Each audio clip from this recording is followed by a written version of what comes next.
அனைத்து நல்லுள்ளங்களுக்கும் வணக்கம். நான் ஆர்கே பேசுகிறேன். விக் மோசமோட நெக்ஸ்ட் சேனல் வழக்கமாக உலக செய்திகள். பட் நமது பயணம் ஈரானை நோக்கி தான். ஏன்னா நம்ம கொஞ்ச நாளாக ஈரானில் தான் தங்கிட்டு இருக்கோம் இல்லையா? ஏன்னா அங்கே இருக்கக்கூடிய சூழ்நிலை. நேற்று இரவு நடந்த பரபரப்பான செய்தியெல்லாம் கேட்டிங்கன்னா அதிர்ச்சி ஆகிடுவீங்க.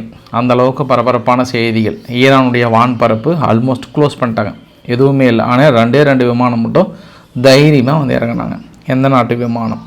ஆனால் அமெரிக்கா தரப்பில் நாங்கள் தாக்கெல்லாம் நடத்தலையே, அப்படிலாம் ஒன்றுமே இல்லையே அப்படின்னு சொல்கிறாங்க. பட் அதை நம்ப மறுக்கும் ஊடகங்களாக இருக்கட்டும், அங்கே சுற்றி இருக்கக்கூடிய சம்பவங்கள் எல்லாமே பரபரப்பின் உச்சத்தில் இருந்து கொண்டிருக்கிறது ஈரானை நோக்கி.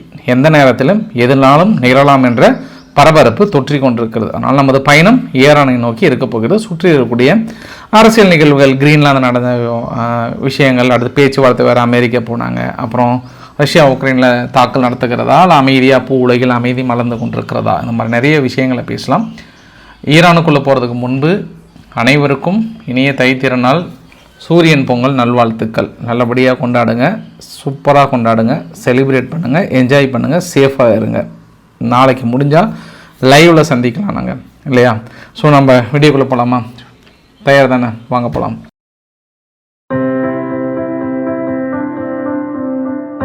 நேற்று வந்து காலை நேரத்தில் இந்தியா அவசரமாக சொன்னாங்க, ஆஸ்திரேலியா சொன்னாங்க, நியூசிலாந்து, அப்புறம் அமெரிக்கா கட்டாயமாக சொல்லிட்டாங்க. எந்த சூழ்நிலையும் யாரும் இருக்கக்கூடாது, நீங்கள் ட்ராயரோட கூட கிளம்பிருங்கன்ட்டாங்க.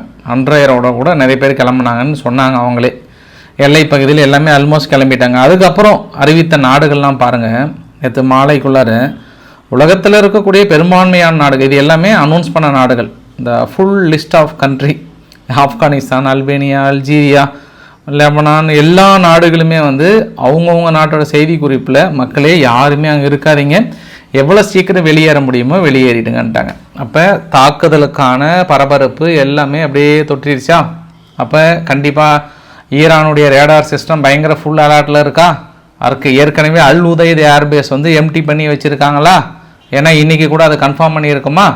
அப்போ திடீர்னு நைட் சமயத்தில் ஒரு ட்ரோன் ஒன்று அந்த பக்கம் ட்ரோனோ விமானமோ பறந்துருக்கு. அப்போ எல்லா மீடியாவும் எல்லா ஊடகமும் அப்போ ஈரானுடைய மக்கள் என்ன நினைப்பாங்க? ஆஹா, தாக்குதலை தொடங்கி விட்டார்கள். அது எந்த பகுதியில்? ஈராக்கினுடைய எல்லை பகுதியில். பெரும்பாலும் இதற்கு முன்பு எங்கேருந்து தாக்கல் நடத்தினாங்க? ஈராக்கினுடைய எல்லை பகுதியிலிருந்து போர் விமானங்கள் மூலிமா தாக்குதல் நிகழ்த்தினாங்க. ஸோ அதனால் கோட்டசாமி தயாராகிருங்க, தாக்குதல் ஆரம்பிச்சிட்டாங்க. நைட்டே ஃப்ளாஷ் நியூஸை போட்டு ஆரம்பிச்சிட்டாங்க. அதுக்கப்புறம் தான் சொன்னாங்க, சும்மா யாரோ டெஸ்டிங் எடுத்துருப்பாங்க போல், அது பெருசாக சம்பவம்லாம் இல்லை வேறு ஏதாவது கல்யாணத்துக்கு ஏதாவது ட்ரோன் பறக்கிறதுக்காக பண்ணியிருப்பாங்களா என்னன்னு இல்லைன்ற மாதிரி திடீர்னு சம்பவத்தை முடித்தாங்க. சரி, அதற்காக நம்ம வந்து இது சும்மா சாதாரணமாக நம்ம கடந்து விட முடியாது. அப்போ தாக்கல் நடத்தவில்லையா, எதுவும் செய்யவில்லையா அப்படின்னா உங்களுக்கு அடுத்தடுத்து நான் இது வரைபடங்கள் காட்டுறேன். இது எல்லாமே விமானங்கள் போகின்ற பாதைகள். கரெக்டாக ஈரானுடைய ஏர்பேஸ் மட்டும் க்ளோஸ் பண்ணிட்டாங்க, கம்ப்ளீட்டாக க்ளோஸ் பண்ணிட்டாங்க. இதுவரை நொடி வரை எதுவுமே இல்லை. ஏன்னா தாக்குதல் நடத்த போகிறாங்கன்றதுக்கான சமிக்கைகள் இது முதல்ல எடுத்துக்கலாம். ஆனால் 2 விமானங்கள் கம்ப்ளீட்டாக க்ளோஸ் ஆனதுக்கப்புறம் நேராக வந்து இறங்குது. ஒன்று வந்து குவான்சோ அப்படின்ற மாகாணத்திலேருந்து சீனாவிலையும், இன்னொன்று வந்து ஜிங்ஜான் அப்படின்ற மாகாணத்தில் வந்து நேராக தெஹ்ரானில் வந்து இறங்கியிருக்கு. மேபி ஆயுதங்களாக இருக்கலாம், இல்லை வேறு ஏதாவது இருக்கலாம், இல்லை இங்கிருந்து யாராவது கிளம்புனாங்களான்னு தெரியல. ஆனால் பெரும்பாலான ஊடகங்கள் என்ன சொன்னாங்கன்னா அது ஆயுதமாக தான் இருக்கும்ன்றாங்க. அப்போ எல்லாமே ஃபுல் அலர்ட்டில் இருக்காங்க. இப்போ வெள்ளை மாளிகையோட செய்தியாளர்களை சந்திக்கிறாரு ட்ரம்ப் அவர்கள் சொல்கிறாங்க, ஊடகங்கள்லாம் பரபரப்பாக இருப்பீங்க போல், தாக்கல் நடத்துகிறாங்கன்ற மாதிரி. யாருங்க சொன்னது தாக்கல் நடத்த போகிறாங்களா அப்படின்ற மாதிரி அவர் பொசுகன் பிட்ட போட்டார். அவர் ஆன்டி கவர்மெண்ட் ப்ரோட்டஸ்ட் வந்து பயங்கரமாக நடந்தது அரசாங்கத்துக்கு எதிராக. ஈரான் வந்து அதை கிராக் டவுன் பண்ணணும்னு நினச்சாங்க. அதனால் நாங்கள் மிலிட்ரி ஆக்ஷன் எடுக்கிறோன்னு சொன்னோம். பட்டு அது உடனே சொல்லலையே, இப்போல்லாம் நாங்கள் கைவிட்டுட்டோம் அப்படின்ட்டாரு. அப்போ சம்திங் நம்ம என்ன புரிஞ்சிக்கலான்னா அது டைவர்ஷனுக்கான டாக்டிக்ஸாக கூட இருக்கலாம். சரி, எதன் அடிப்படையில் சொல்கிறாருன்னா இன்னொன்று சொல்கிறாரு, அங்கே துப்பாக்கி சூடு இல்லை தூக்கிலிடுறது எல்லாமே நிறுத்திட்டாங்களாம், பொதுமக்கள் மீது துப்பாக்கி சூடலன்னு சொல்லியிருக்காங்க, தூக்கிலிடுறத கூட தள்ளி வச்சிட்டாங்க அப்படின்னா உடனே செய்தியாளர்கள் கேட்குறாங்க, அப்போ மிலிட்ரி ஆக்ஷன் வந்து இப்போ நீங்கள் டேபிளில் வந்து நிறுத்திட்டீங்களா, அப்போ ஈரான்ஸ்க்கு அகைன்ஸ்டாக கிடையாதா அப்படின்னா we are going to watch and see, watch பண்ணுறோம், பார்த்துட்ருக்கோம், ப்ராசஸ் போயிட்டுருக்கு. குட் ஸ்டேட்மெண்ட் நான் கொடுக்குறேன், பீப்புள் எல்லாத்துக்குமே அவேராக தான் இருக்காங்க, we are going done it அப்படின்றார். அப்போ அவர் மறைமுகமாக என்ன சொல்கிறாருன்னா, இங்கே பாருப்பா நாங்கள் தாக்கல் நடத்தலை, ஆனால் நாங்கள் சும்மா பார்த்துட்ருக்கோம், அவங்களாம் குட் பைஸாக மாறிட்டுன்னு சொல்கிறாங்கன்றாங்க. அப்போ இன்னொரு கேள்வி கேட்குறாங்க, சார் யார் சார் சொன்னது, நீங்கள் ஈரான்கிட்ட அவங்க பேச்சுவார்த்தைக்கு தயாராக இல்லைன்றாங்க, பட் நீங்கள் அங்கே சம் சோர்ஸ் மூலிமா சொன்னாங்க, அந்த சோர்ஸஸ் மூலிமா பொதுமக்கள் மீது துப்பாக்கி சூடு நடத்தவில்லை என்று சொல்கிறாங்க, அதனால் பொதுமக்களே அவங்க கொல்ல நிறுத்திட்டாங்க, we will find out we will well அப்படின்ற மாதிரிலாம் சொல்லி முடிச்சிட்டாரு. அப்போ நம்ம என்ன புரிஞ்சிக்கலாம், நம்ம ரைட்டு இது வழக்கமாக என்ன சொல்லுவாங்கன்னா, இதுக்கு முன்பு தகவல்கள் லீக் ஆகக்கூடாதுல அமெரிக்கா படுபயங்கரமாக இருக்காங்க. ஏற்கனவே இஸ்ரேல் அமெரிக்கா ஈரான் மீது நடத்தப்பட்ட தாக்குதல் லீக் ஆனதுனால ஒரு 2-3 நாள் தள்ளி போட்டாங்க. இப்போ வெனிசுலா விவகாரத்துலேயே பார்த்தோம், நம்ம ரொம்ப கான்ஃபிடென்ஸ்லாம் மெயின்டைன் பண்ண நினைக்கிறாங்க. இருந்தாலும் சுற்றி நடக்கிற சம்பவங்கள்லாம் நம்மளுக்கு சந்தேகமாக இருக்குது. எப்படி இவங்க கான்ஃபிடென்ஸ் எல்லாம் மெயின்டைன் பண்ணால் கூட நம்மளுக்கு நடக்கின்ற சம்பவங்கள் எல்லாமே இவர் அப்படி இல்லைன்னு சொன்னால் கூட அடுத்தடுத்து உங்களுக்கு அறிவிப்புலாம் கொடுக்குறேன் பாருங்கள், இந்த அறிவிப்பில் நீங்களே கன்ஃபார்ம் பண்ணிடுவீங்க. சரி, அந்த அறிவிப்புக்கு போகிறதுக்கு முன்பு இவங்க ஈரான் தரப்பில் ஒரு வீடியோ பதிவு மறுபடியும் வெளியிட்டாங்க, அவங்க IRGC சார்பாக. அங்கே இஸ்ரேலினுடைய டியாமினோ நியூக்ளியர் ரியாக்டர் இருக்குது இல்லையா, அதுதான் எங்கள் இலக்கு, அது எந்த பகுதின்னு தெரியும், இஸ்ரேல் கொஞ்சம் கேர்ஃபுல்லாக இருங்கன்ற மாதிரி சொல்லிட்டாங்க. இப்போ அராக்சி அவர்களுடைய பேட்டி தான் ரொம்ப முக்கியம். யார், ஈரானுடைய வெளி விவகாரத்துறை அமைச்சருடைய அராக்சியோட பேட்டி. ஃபஸ்ட்டு வார்த்தை, எங்ககிட்ட இருக்கக்கூடிய பேலஸ்டிக் மிசைல்ஸ் வந்து எங்களுடைய டிஃபென்ஸுக்காக, எங்களை தற்காத்து கொள்வதற்காக, நாங்கள் அடிப்பதற்காக தான், இட்ஸ் நாட் நெகோஷியபிள். அதனால் பேலஸ்டிக் மிசைல்ஸ் இருக்குது, அது நெகோஷியபிளுக்கான அர்த்தங்கள் இல்லை அப்படின்னு ஒரு எச்சரிக்கை கொடுக்குறாங்க. அப்போ நம்ம என்ன புரிஞ்சுக்கலாம், ரைட்டு சம்பவம் பெருசாக இருக்குன்னு புரிஞ்சுக்கலாமா.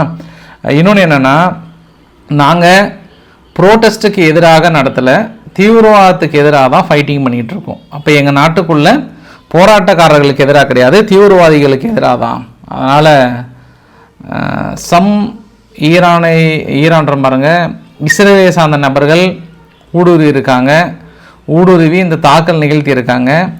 இந்த தாக்குதலுக்கு நாங்கள் எதிர்வினை ஆற்றும் போது அவங்க அமெரிக்கா ஓடி வந்து தடுக்கணும்னு நினைக்கிறாங்க. எப்பாடுபட்டாவது இஸ்ரேலினுடைய மொசாத் இங்கே ஊடுருவி அமெரிக்காவுக்கு எங்களுக்கு சிண்டு மூட்டணும்னு நினைக்கிறாங்க. அமெரிக்காவுக்கு எங்களுக்கு சிண்டு மூட்டினா கூட நாங்கள் அடிக்கிறது இஸ்ரேலாக தான் இருக்கோம், அதையும் நீங்கள் கேர்ஃபுல்லாக இருக்கணும். இன்னொரு வார்த்தையும் சொல்கிறாரு, இந்த லாஸ்ட் 3 டேஸில் எந்த டெரரிஸ்ட் நடவடிக்கையும் இல்லை, எல்லாத்தையும் நாங்கள் க்ளோஸ் பண்ணிட்டோம், ரொம்ப காமாக இருக்குது, ரொம்ப நிசப்தமாக இருக்குது, ஃபுல் கண்ட்ரோல் நாங்கள் கொண்டு வந்துட்டோம், கூடிய விரைவில் விஸ்டம் ஃப்ரீடம் எல்லாமே நாங்களே எங்கள் மக்களுக்கு கொடுக்க போகிறோம், நீங்கள் என்ன கொடுக்க போகிறது, மக்கள் அந்த விஸ்டம் உணர்றாங்க அப்படின்ற மாதிரிலாம் சொல்லிவிட்டு நம்பர் ஆஃப் டெத்து இறப்புகள் வந்து கொஞ்சம் அதிகமாக சொல்லியிருக்காங்க. எல்லாமே ஃபேக் மீடியாஸ் அவங்க பாட்டு இஷ்டத்துக்கு இன்க்ரீஸ் பண்ணி சொல்லியிருக்காங்க.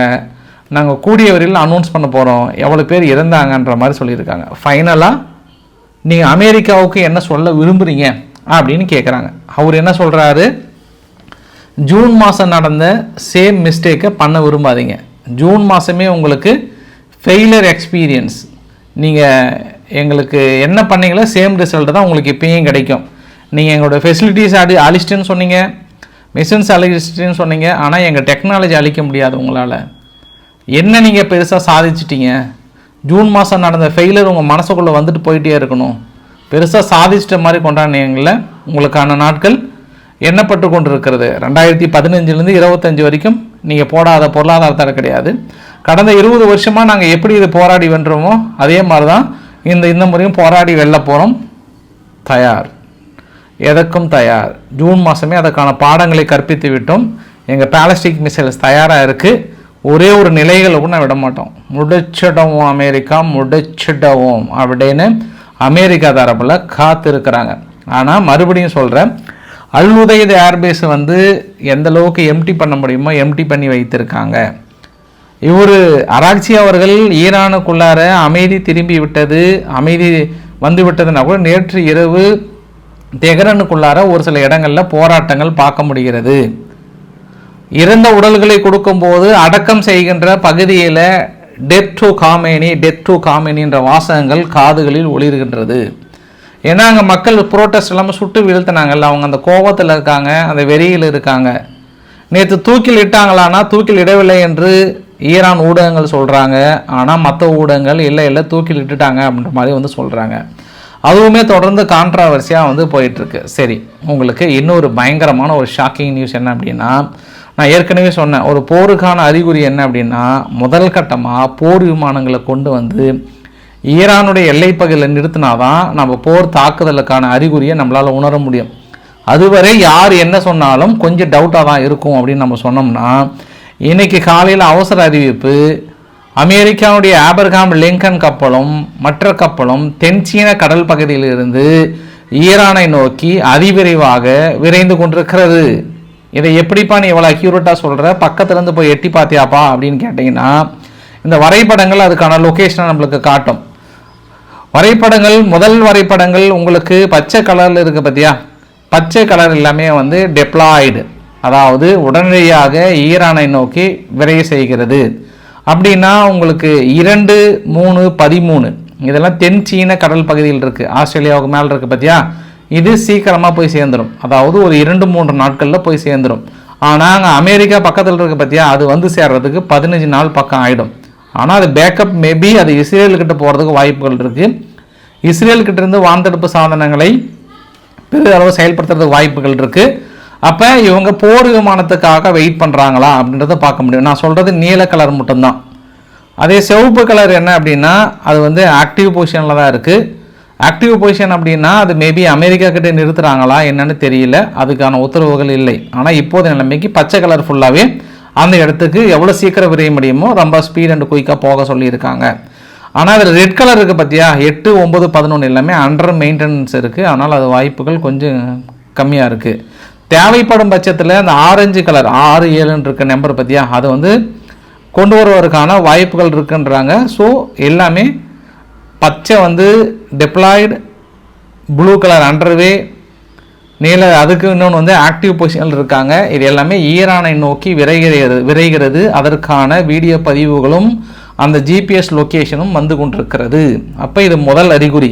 இது அமெரிக்கா இந்த தடவை மறுத்து தாக்கல் நடத்துவதற்கான உத்தேசங்களை ஸ்டார்ட் பண்ணிட்டாங்க, நம்ம புரிந்து கொள்ள முடிகிறது. இரண்டாவது சம்பவம் என்னென்னா, அமெரிக்கானுடைய 6 ரீஃபில்லிங் டேங்கர் ஏர்போன் கத்தானுடைய ஏர்பேஸில், அல் உதைத் ஏர்பேஸில் வந்து என்னதான் எம்டி பண்ணி வச்சாலுமே நேற்று திடீர்னு வந்து இறங்கியிருக்கு அந்த 6 மட்டும். அதாவது KC-135 அப்படின்னு சொல்லுவாங்க. இது முழுக்க ரீஃபியூலிங், அதாவது வான்பரப்பில் பறந்து தாக்குதல் நடத்தும் போது ரீஃபியூல் பண்ணுவதற்காக. ஸோ அப்போ நம்ம என்ன உணர்ந்து கொள்ளலாம்னா, மேபி இங்கே ஹவாய் தீவில் இருந்தோ இல்லை போன தடவை என்ன பண்ணிட்டாங்கன்னா, ஒரு டைவர்ஷன் டாக்டிக்ஸை வந்து அமெரிக்கா கையாண்டாங்க. ஒரு பக்கம் ஹவாய் தீவில் தான் தாக்கல் நடத்துகிறாங்கன்னு சொல்லிட்டு அமெரிக்கா ஈரானுடைய ரேடார்லாம் நம்ம இந்தியாவுடைய குட்டி தீவு இந்த பக்கம் இருக்குல்ல, இங்கே வாட்ச் பண்ணிகிட்டு இருக்கும்போது அவங்க அமெரிக்காவிலிருந்து கிளம்பி வந்து தாக்கல் நடத்திட்டு திரும்பி போயிட்டாங்க. அப்போ எல்லாருமே இங்கே வாட்ச் பண்ணும்போது அங்கே நடந்தது. அப்போ திடீர்னு இந்த KC-135 ரீஃபில்லிங் ஏர்கிராஃப்ட் வந்து அல் உதைத் ஏர்பேஸில் நிற்கும் போது உங்களுக்கு என்ன தோணும், எனக்கு என்ன தோணும், ஈரானுக்கு என்ன தோணும் சொல்லுங்கள்? அப்போ எங்கேயோ கிளம்பி விட்டது அப்படின்னு தோண முடியுமா? இன்னொன்று சொல்கிறாங்க, பக்கத்துலேருந்து பார்த்த மாதிரியே சொல்கிறாங்க, உறுதியும் படுத்துகிறாங்க, அயதுல்லா அலி காமினியோட இருப்பிடத்தை தேடுவதற்காக கொஞ்சம் டைம் எடுத்துக்கிறாங்கன்றாங்க. இந்த தடவை மொதல் அடி அங்கேயே தான் இருக்கணும்னு பிளான் பண்ணுறாங்க. இதுக்கு வந்து இது இத்தனை நாள் அவர் எங்கே போகிறாரு எங்கே வரான்ற மாதிரி தெரிஞ்சுக்கிட்டாங்கன்ற மாதிரி சொல்கிறாங்க. அதனால் அதையும் உறுதிப்படுத்துகிற மாதிரி சொல்கிறாங்க. மேபி அயதுல்லா அலி காமேனி அவர்களை ஃபஸ்ட்டு டார்கெட்டாக வைக்கிறாங்க. அப்படி ஃபஸ்ட்டு டார்கெட்டாக வச்சாங்கன்னா ஒரு பிரளயம் அடிக்கும், அந்த கோபத்தை பயங்கரமாக வெளிப்படுத்துவாங்க. அதனால தான் இஸ்ரேல் முடிந்த அளவுக்கு தனது எல்லா பகுதியும் காலி பண்ணி கிரீஸில் கொண்டு போய் வைத்திருக்காங்க என்பது கூடுதல் தகவல். ஈரானுமே சரி, அமெரிக்காவுமே கத்தாரில் இருக்கக்கூடிய ஏர்பேஸை எந்த அளவுக்கு எம்டி பண்ண முடியுமோ அந்த அளவுக்கு எம்டி பண்ணி வச்சுருக்காங்க. முடிந்த அளவுக்கு மற்ற பகுதியிலும் கொஞ்சம் உஷாராக இருங்க, தயாராக இருங்க, சேஃபாக இருங்கன்ற ஒரு எச்சரிக்கையும் கொடுக்கப்பட்டிருக்கிறது. எல்லாருமே அடுத்தடுத்து வெளியேறி இருக்காங்க. இன்னும் மற்றொரு தகவல் உங்ககிட்ட சொல்கிறேன் நான்.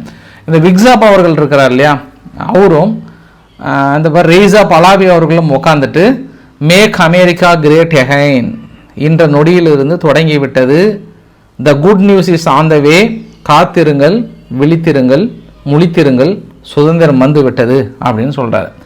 அமெரிக்கானுடைய ஸ்காட் பெசன்ட் அவர்கள் யார், அவர் தான் ட்ரெஸரி வந்து என்ன சொல்கிறாருன்னா, நம்பத்தகுந்த வட்டாரங்கள் எங்களுக்கு சொல்கிறது millions of 10 of millions of money ஈரானில் இருந்து டாலர் எல்லாமே வேறு நாட்டுக்கு சென்று கொண்டிருக்கிறது, எல்லாம் டெபாசிட் பண்ணிட்டு இருக்காங்க. சில எலிக்கள் அமெரிக்காவிலிருந்து செல்ல முற்படுகிறதுன்றாங்க. உடனே கொஞ்ச நேரம் கழித்து தகவல் சொல்கிறாங்க, அது சில எலிலாம் இல்லை, காமேனி அவர்களுடைய ஐதுல்லா அலி காமேனி அவரோட ஒரு சன், அவர் கத்தார்லேயோ இல்லை குவைத்துலேயோ வேறு சம்திங் எங்கேயோ போயிட்டு அவர் சம்திங் எல்லாம் ஃபுல்லாக இன்வெஸ்ட் பண்ணிகிட்டு இருக்கிறாரு அப்படின்ற ஒரு தகவலையும் சொல்கிறாங்க. இவ்வளோ பரபரப்பு நடந்திருக்கிறது. ஏற்கனவே உங்ககிட்ட ஒரு தகவல் சொல்லியிருந்தேன், பிரிக்ஸ் கூட்டமைப்புகள் வந்து சவுத் ஆப்பிரிக்கா கடற்பகுதியில் ஒரு ட்ரில் எக்ஸசைஸ் பண்ணாங்க. ஏற்கனவே லைட்டாக தொடங்கினாங்க. அப்போ ஈரான் வந்து வெளியே வந்துட்டாங்கன்னு சொன்னேன். பட் இந்த தடவை ஈரான் என்ன சொல்லிட்டாங்க, அந்த பரபரப்பெல்லாம் ஒரு பக்கம் இருந்தாலும் நான் அந்த இராணுவ ட்ரில் எக்ஸசைஸில் கலந்துக்கிறேன்ட்டாங்க. சீனா, Russia, Iran, UAE, South Africa இவங்க எல்லாமே பெரிய அளவுக்கு ஜாயின்ட் மிலிட்ரி எக்ஸசைஸ் பண்ணுறாங்க. இதில் ஈரானும் கலந்து கொள்கிறது. அப்போ ஈரான் இதை எப்படி வாட்ச் பண்ணாலும் அது ஒரு பக்கம் எந்த பிரச்சனையும் இல்லைப்பா, நாங்கள் கலந்துக்கிறோம்ட்டாங்க. இன்னொரு தகவல் என்ன அப்படின்னா, ரேசா பலாவி அவர்கள் என்ன சொல்லிட்டார்னா, நான் வந்த உடனே அமெரிக்காவுடன் நெருங்கிய பாலிசி ஏற்படுத்துவேன், தொடர்ந்து இந்த நியூக்ளியர் ப்ரோக்ராம் தான் பெரிய அளவுக்கு பிரச்சனையாக இருக்குது, அது ஃபாரின் பாலிசிக்கு முழு நான் உடன்பட்டு கொள்கிறேன், டெரரிசத்தை வந்து முழுமையாக அழிக்க போகிறேன், ஈரானை ஃப்ரீ பண்ண போகிறேன், இஸ்ரேலை கொண்டு வந்து இணைக்க போகிறேன், ஆப்ரகாம் அக்காடை உருவாக்க போகிறேன், அமெரிக்காவுடன் நார்மலைசேஷன் அது ஃப்ரெண்ட்ஷிப்பை உருவாக்க போகிறேன், இது உடனடியாக நிகழ்த்தப்பட்டுன்னு இவர் அங்கிருந்து உட்காந்த இடத்துல நோகாமல் நுங்கு சாப்பிட்டு நினைக்கிற ஆள் வந்து தகவலாக கொடுத்துட்ருக்குறாங்க. இடையில் இந்த அள்ளிவண்டு செல்லிவண்டுங்கள்லாம் ஈராக்கில் இருக்கக்கூடிய ஹெஸ்புல்லாவும் இன்னும் ஒரு சில ரீஜியன்லாம் வந்து வீடியோ பதிவு வெளியிட்டிருக்காங்க. தலைவா வரட்டுமா, போராட்டத்தை அடக்குவதற்கு வரட்டுமா, ஈரானை பாதுகாப்பதற்காக வரட்டுமா, முடித்து விடுவோம்ன்றாங்க. இந்த நேரத்தில் நீங்கள் இப்போ என்ன பண்ண போகிறீங்க? இந்த ஹெஸ்புல்லா இந்த குரூப்ஸ் எல்லாம் உள்ளே போயிட்டு ஏற்கனவே பொதுமக்கள் மீது தாக்கல் நடத்துகிறாங்கன்றது தான் பெரிய பிரச்சனையாக இருக்குது. இப்போ இவங்களும் உள்ளே போயிட்டு கண்டமேனிக்கு அங்கங்கே சுட ஆரம்பிச்சிட்டாங்கன்னா மோசமாயிடாது, சூழ்நிலை இன்னும் மோசமாயிடாது. பட் இவங்க அது மாதிரி வீடியோ பதிவுகளை வெளியிட்டு இன்னும் பரபரப்பை அதிகம் பண்ணிகிட்டு இருக்காங்க. இது அங்கே இருக்கக்கூடிய சம்பவங்கள்ங்க. இப்போ உங்களுக்கு என்ன தோணுது, நடத்த போகிறாங்களா?